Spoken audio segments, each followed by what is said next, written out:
창조의 기별과 선악간의 대쟁투.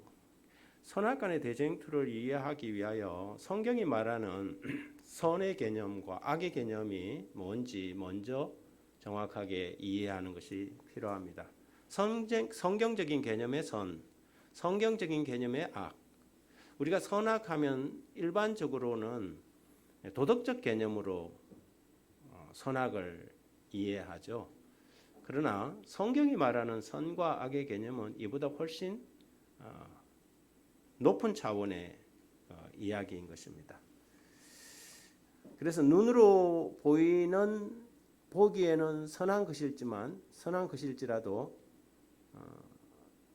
그 동기나 목적 혹은 배경이 악할 수도 있습니까?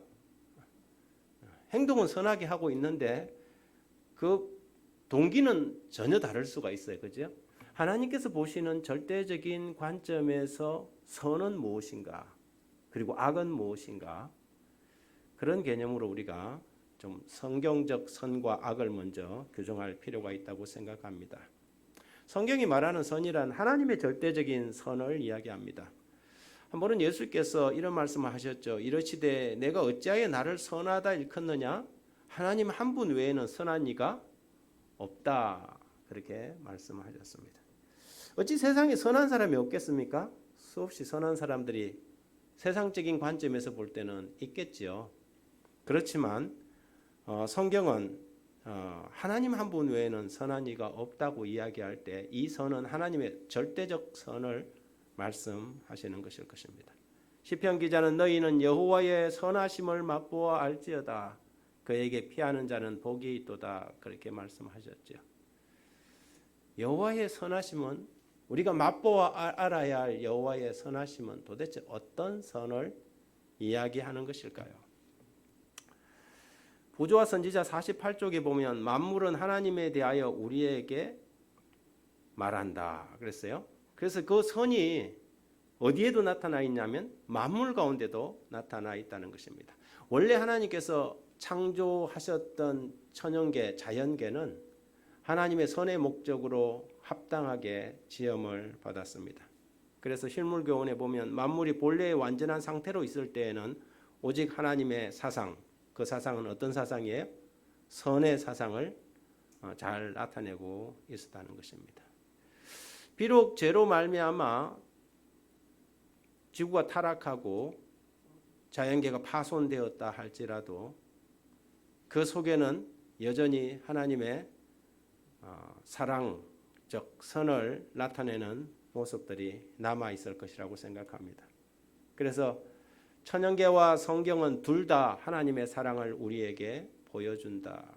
우리가 자연, 천연계, 이 창조 세계를 바라볼 때 하나님의 선의 관점에서 선의 관점으로 바라볼 것이냐 아니면 악의 관점으로 바라볼 것이냐에 따라서 해석이 완전히 달라요. 진화론은 어떤 사상이냐면 완전히 악의 관점에서 바라보는 거예요. 약육강식이죠. 그죠? 적자생존. 그래서 거기에 이제 진화론의 개념이 거기에 적용되는 것입니다. 그러나 우리는 천연계와 꽃을 바라보고 나무를 바라보고 새들의 세상을 바라볼 때 우리는 그것을 어떤 관점으로 바라볼 것이냐 굉장히 중요하다는 것이죠. 우리는 천연계 속에서 남들이 보지 못하는 창조의 질서와 창조의 세계를 읽을 수 있어야 합니다. 그것이 그리스도인들이 가지고 있는 세계관이고 그리스도인들이 가지고 있는 가치관인 것이죠. 그래서 사실은 관에 따라서 달라져요. 믿음의 눈으로 바라보면 그 속에 하나님의 사랑의 선의 창조의 섭리들을 바라볼 수 있고 이 세상 세속적인 관점으로 바라보면 모든 것이 뒤죽박죽이고 힘센 놈이 다 가져먹고 잡아먹고 강한 것이 이렇게 점령해 들어가는 그런 관점으로 우리가 볼 수밖에 없는 것이지요. 그래서 우리가 어떤 눈을 가지고 있느냐 이것이 굉장히 중요하다고 할 수 있습니다. 하나님은 사랑이시다라는 말이 피어나는 꽃봉우리마다 돋아나는 풀잎마다 기록되어 있다. 여러분 꽃을 바라볼 때 그렇게 읽으십니까? 꽃을 바라볼 때 여러분 하나님은 사랑이시구나 이렇게 읽습니까? 아니면 저게 나비를 유혹하려고 지금 해서 이게 창조적 관점으로 보느냐? 무엇을 꽃이 자기의 향을 발해서 자기의 꿀을 나비에게 희생하는구나 이렇게 보지 않고 저게 이제 수정해갖고 또 퍼뜨리려고 유혹하고 있구나. 관점 자체가 완전히 다르잖아요.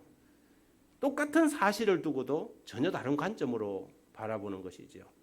나무 하나가 떨어지고 꽃잎이 하나 떨어지고 낙엽이 지는 모든 과정을 하나리 미랄이 떨어져서 땅에서 썩는 과정으로, 그래서 모든 사람 열매를 맺게 하는 과정으로 볼 것이냐, 아니면 죽음의 단순한 흔적으로 볼 것이냐, 관점에 따라서 전혀 다른 해석이 나올 수 있는 것입니다. 비록 땅이 죄의 저주로 말미암아 훼손을 받았을지라도 천년계에는 아직도 사람이 하나님을 배우는 교과서가 되기에 족하다, 그렇게 이야기합니다. 그래서 우리가 천년계에 나가서 우리의 자녀들에게, 우리의 아이들에게 함께 그 속에서 하나님의 세계를 볼 수 있는 눈을 키워주는 것, 그것이 굉장히 중요한 일인 것입니다. 그러므로 천년계를 올바로 이해하게 되면 그것들이 그들의 창조주에 대하여 말하고 있음을 알게 될 것이다.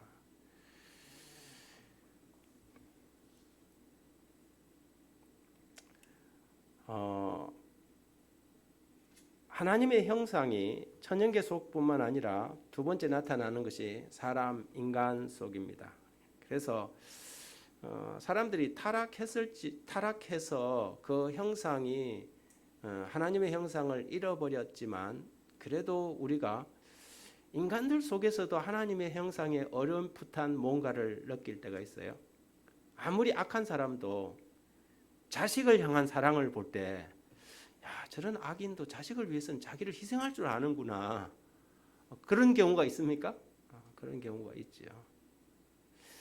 왜냐하면 하나님께서 사람을 처음 창조하실 때 하나님의 형상대로 사람을 창조하셨다고 했습니다.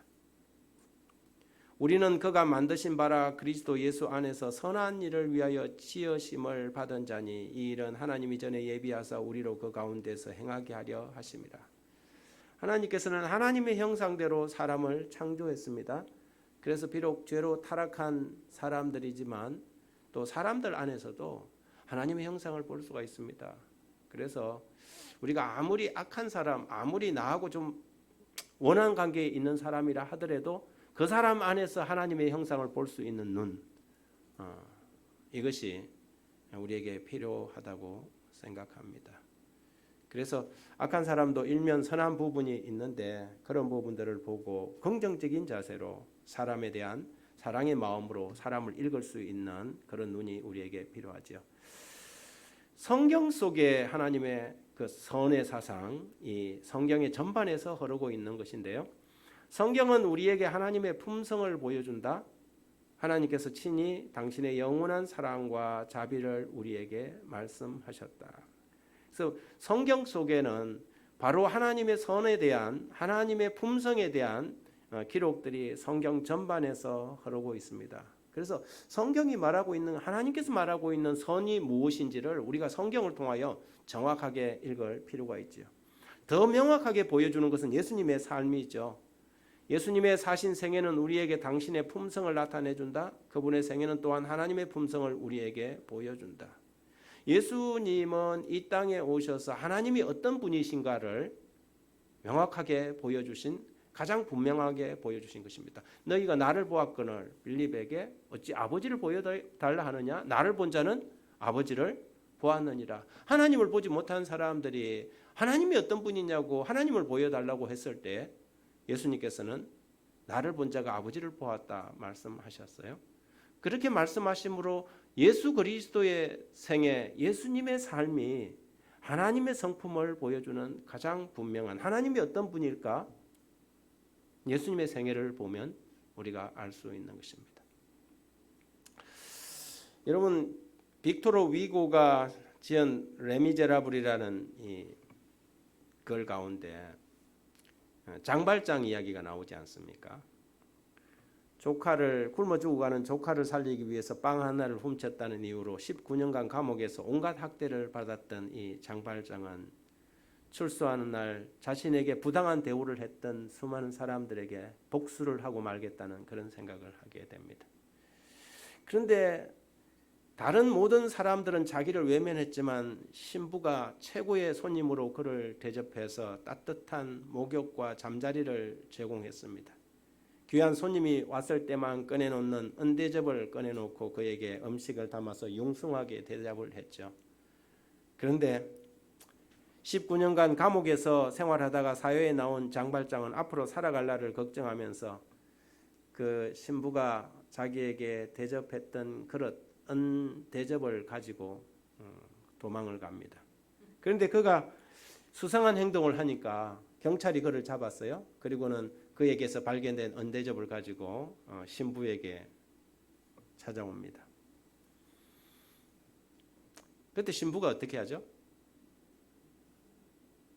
신부가 아니 은초 때도 줬는데 왜 은초 때는 안 가져갔냐 그렇게 이야기합니다. 여러분 이 레미제라블에 나오는 이 스토리는 어떤 면에서 하나님의 이 사랑, 하나님의 품성을 보여주는 정말 잘 나타내는 글이라고 생각합니다. 좋은 사람은 아마 그럴 거예요. 뭐 그래도 어쩝니까? 19년 동안이나 감옥 생활을 하다 보니까 그래서 그런데 좀 선처를 좀 부탁합니다. 좋은 사람 맞습니까? 그것을 그렇게 이야기하면 좋은 사람 맞죠. 일반적인 사람이면 아니 그래 내가 그렇게 잘해줬는데 그걸 훔쳐서 도망가? 그럴 거 아니에요. 근데 좋은 사람은 그래도 상황을 이해해서 좀 선처를 부탁합니다. 저는 괜찮습니다. 그러면 참 저 사람 마음이 넓다 그럴 거예요. 그런데 거기서 더 나가서 은대접 그거 제가 준 거예요. 괜찮습니다. 이러면 좋은 사람 진짜 더 좋은 사람이죠. 그런데 거기에서 한 걸음 더 나가서 뭐까지 줬어요? 촛대까지. 아니 내가 왜 촛대까지 줬는데 왜 그걸 안 가져갔느냐. 이거는 뭐 일반적으로 좋은 개념이 아니잖아요. 그죠? 여러분은 어느 단계의 사람입니까?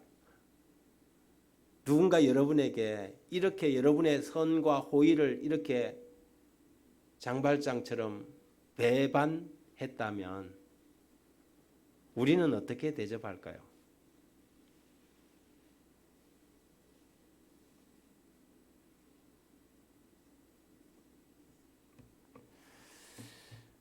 여기서 우리는 하나님의 성품, 하나님께서 우리에게 기대하는 하나님의 성품이 뭔지를 한번 생각해 볼 수 있습니다. 하나님이 말하는 선이라는 것이 뭔가? 왜 예수님께서는 오리를 가자면 심리를 가고 겉옷을 달라면 속옷을 내어주고 왼밤을 치면 오른밤을 돌려대라 하셨을까? 여러분 하나님께서 우리에게 기대하는 선의 개념이 뭔지, 우리가 하나님을 믿고 하나님의 백성들이라고 하면서도 우리의 삶의 모습은 정말 하나님을 나타내고 있는지, 아니면 여전히 세상이 추구하는 표준 속에서 그냥 살아가고 있는지 우리가 한번 생각해 볼 필요가 있습니다.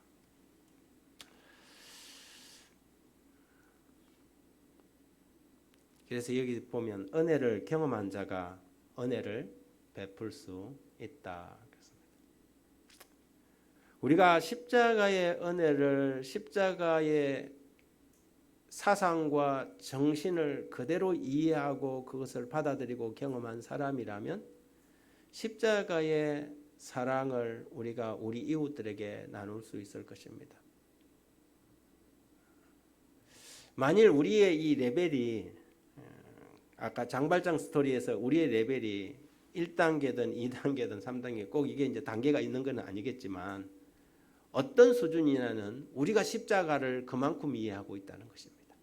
우리가 이해하는 수준이, 십자가에 대한 이해의 수준이 우리가 그만큼을 이해하고 있다는 것이죠. 그러면 성경적인 이 악의 개념은 뭘까?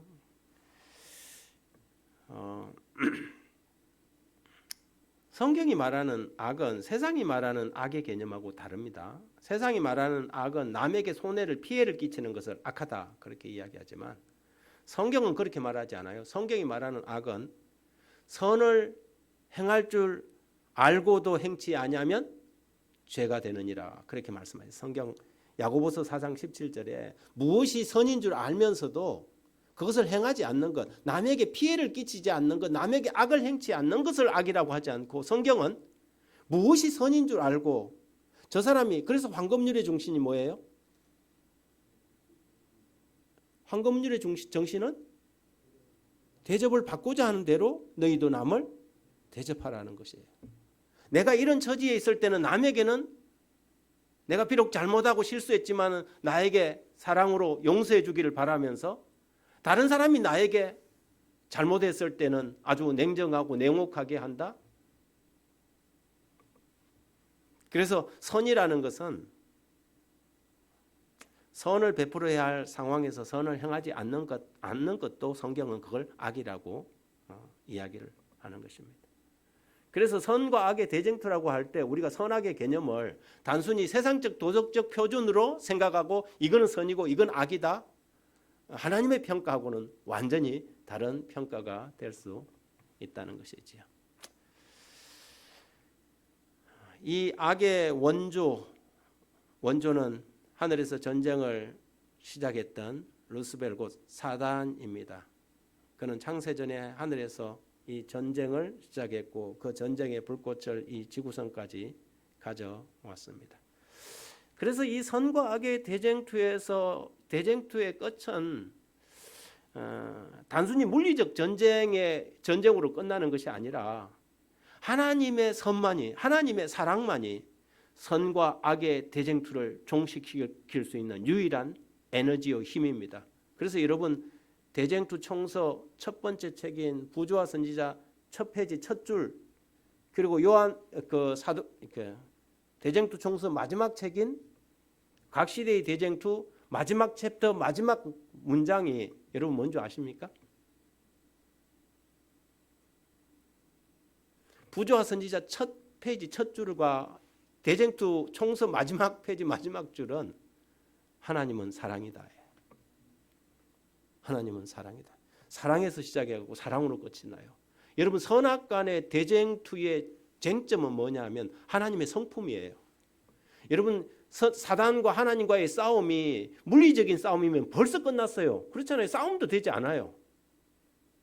그런데 선악 간의 대쟁투가 수천 년 이렇게 계속 지속되고 있는 이유가 뭐냐면 하나님의 성품이 온 우주에 드러나야 하는 것입니다. 그래서 그 대쟁투의 가장 핵심적인 클라이막스가 십자가였던 거예요. 사단은 하늘에서 쫓겨났다 이렇게 표현하잖아요. 근데 하늘에서 쫓겨났다니면 하늘에서 사단이 진짜 쫓겨난 게 언제예요? 언제 사단이 하늘에서 쫓겨났죠? 우리가 다음 주에 이번 2022년도 사경의 제목이 그 남은 무리와 선악간의 대쟁투예요. 책이 오늘 도착을 했는데요. 굉장히 중요한 과목이에요. 굉장히 중요한 과목이고 이 책을 우리 송경우 교수님이 아이아스의 송경우 교수님이 쓰셨는데요. 제가 오늘 온 걸 이렇게 쫙 봤는데 우리에게 진짜 필요한 내용을 이렇게 써놨어요.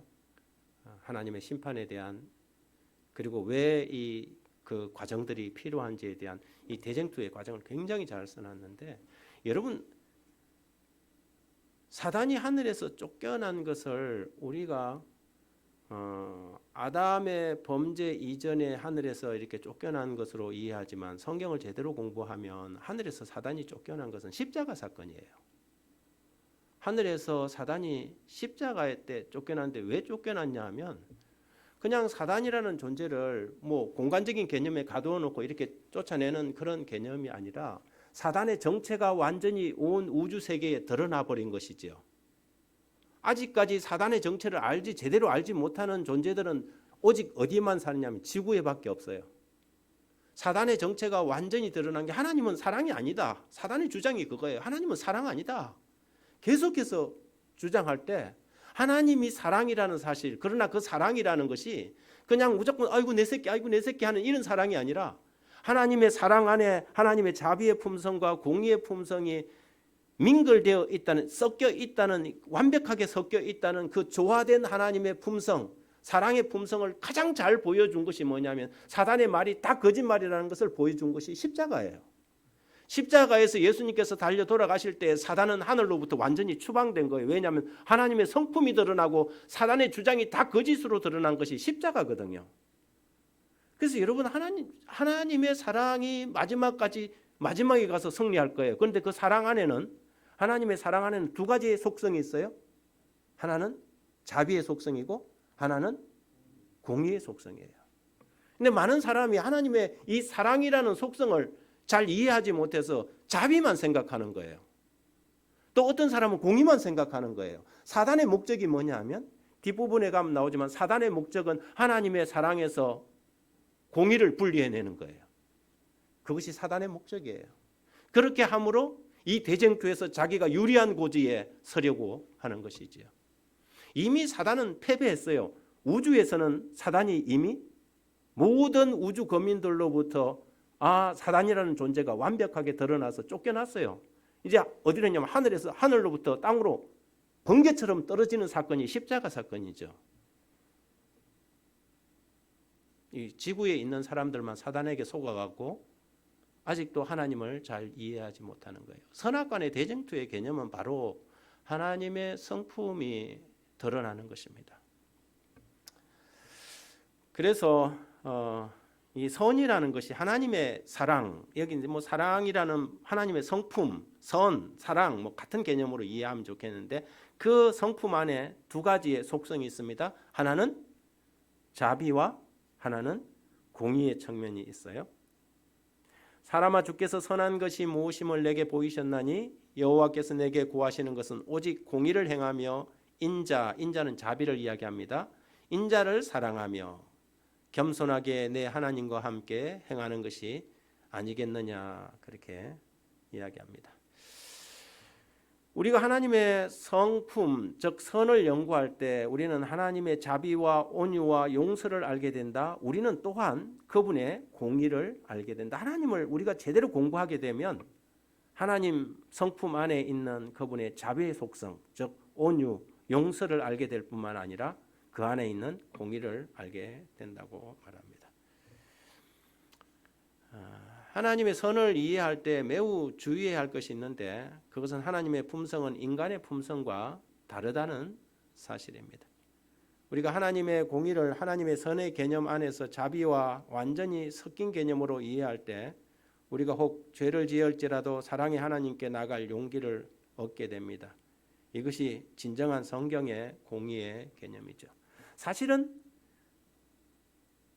구분된 것 같지만 하나님의 사랑은 자비와 공의의 면이 있지만 이거는 완전히 공의가 없는 사랑은 사랑이 아니에요. 하나님의 진짜 사랑이 아니에요. 하나님의 자비가 없는 사랑은 하나님의 진짜 사랑이 아니죠. 하나님의 사랑에는 이것이 같이 들어있는 거예요. 그래서 사랑 안에 이 두 속성이 있는데 이 두 속성은 따로따로 움직이지 않고 하나로 움직여요. 하나로 움직입니다. 여러분 어떻습니까? 여기 한 아이가 파상풍을 의학적인 게 맞는지 모르겠습니다. 이게 썩어 들어가고 있어요. 썩어 들어가고 있는데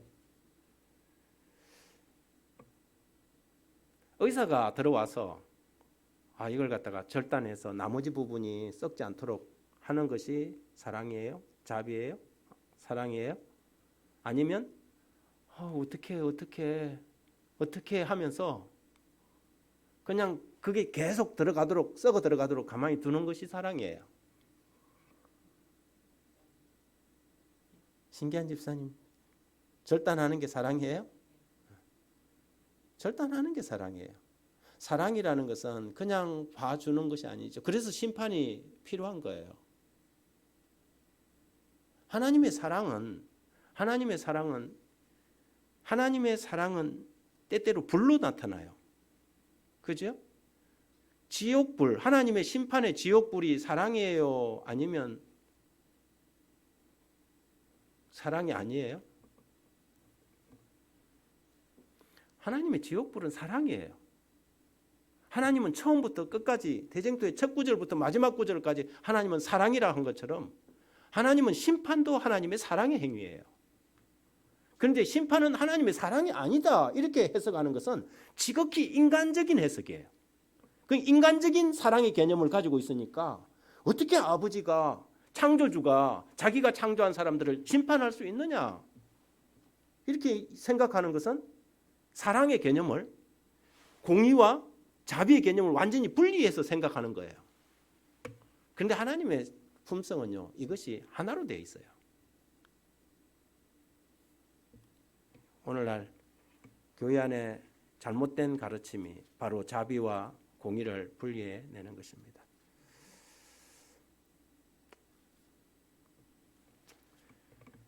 하나님의 공의를 제대로 알게 되면 신앙이 깊어질수록 하나님 앞에 자신의 불의함과 죄의 흉악함을 깨닫기 때문에 겸손하게 되어 다른 사람을 함부로 비판하지 못한다. 하나님의 공의의 품성이 우리의 행복하고 기쁜 신앙생활을 보장하게 될 것이다. 자비가 뭔가? 아비가 자식을 불쌍히 여김같이 여호와께서는 자기를 경외하는 자를 불쌍히 여기시나니 이는 저가 우리의 체질을 아신다. 하나님의 자비는 우리의 형편과 처지를 이해하는 것입니다. 우리가 다른 사람을 볼 때 내 생각만 가지고 내 생각의 잣대를 가지고 상대방을 보는 것이 아니라 그 사람의 처지와 형편을 불쌍히 여기는 마음, 그것이 진정한 동정심이죠. 요즘 아이들이 그런다 그래요. 야, 옛날에 우리 정말 먹고 살기 힘들었다. 왜 슈퍼마켓 가갖고 라면 사 먹지? 걔들은 우리 부모들의 이 형편을 전혀 모르는 거예요. 그죠? 진정한 자비란 상대방의 형편과 처지를 살피고 이해하는 마음. 그것이 그래서 하나님은 우리의 체질을 아시며 우리가 진토임을 기억하신다. 여러분 우리가 기도하고 하나님께 또 넘어지고 막 또 쓰러지고 면목이 없잖아요. 그런데 하나님의 자비를 알면 우리가 하나님께 나가는데 갈 수 있어요. 그런데 하나님의 자비의 성품을 모르면 야 내가 또 이래갖고 어떻게 하나님께 나갈 것이냐. 만일 유다가 하나님의 성품을 예수님을 제대로 알았더라면 목매지 않았을 거예요. 그런데 유다는 결국 자살을 하게 되잖아요. 왜냐하면 자기 개념, 자기 생각 속에 자기의 이 판단과 표준 속에서 하나님을 이해하려고 했기 때문에 그렇죠.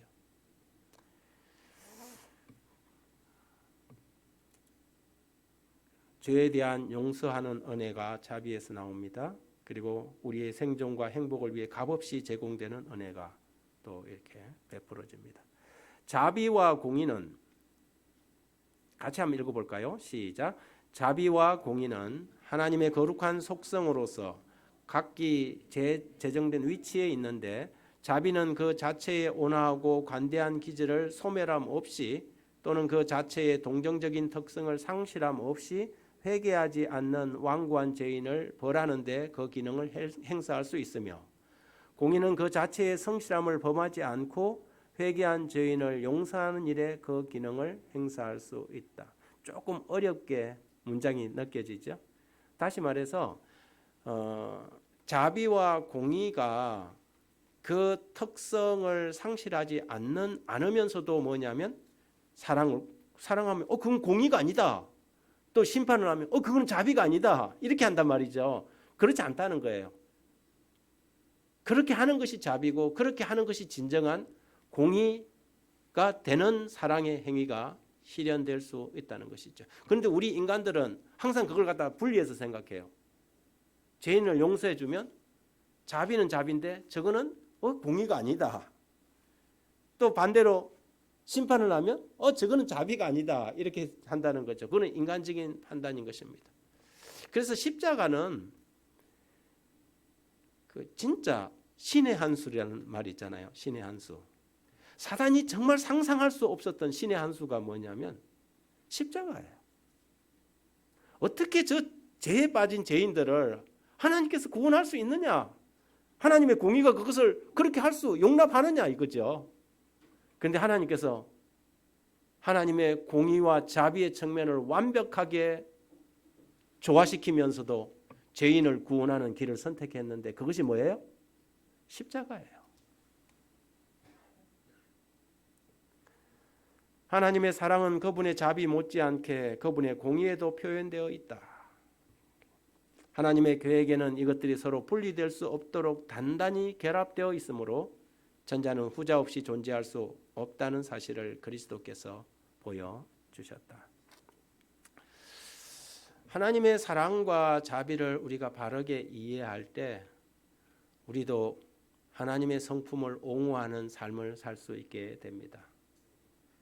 선과 악에 대한 바른 이해 속에서 우리는 마지막 하나님의 백성들로서 이 세상을 살아가며 수많은 이 사람들과 구별된 그런 그리스도인 남은 무리로서 또 새천사의 기별을 전하는 마지막 진리 백성들로서 살아갈 수 있을 거라고 생각합니다. 하나님의 사랑 우리가 바르게 이해함으로 정말 그 사람의 처지에서 그 사람을 바라볼 수 있는 동정심과 그리고 사랑하기 때문에 그 사랑하는 사람을 징계할 줄 아는 참된 사랑, 그 사랑을 우리가 하나님의 사랑을 우리의 개인적인 삶에도 실천할 수 있는, 그래서 흔히 세상 사람들이 말하는 내로남불의 사랑이 아니라 항상 자기 편에서 자기 중심, 그래서 그것은 사랑이 아니고 그거는 이기심이에요. 그렇지 않습니까? 아무리 사랑처럼 보일지라도 그것은 이기심이에요. 내 편이니까 어떤 잘못을 해도 그냥 감싸주는 것, 그게 사랑입니까? 사랑 아니잖아요. 그래서 우리가 하나님의 사랑을 실천할 줄 아는 하나님의 백성 되길 바라면서 오늘 저녁 여기까지 하겠습니다.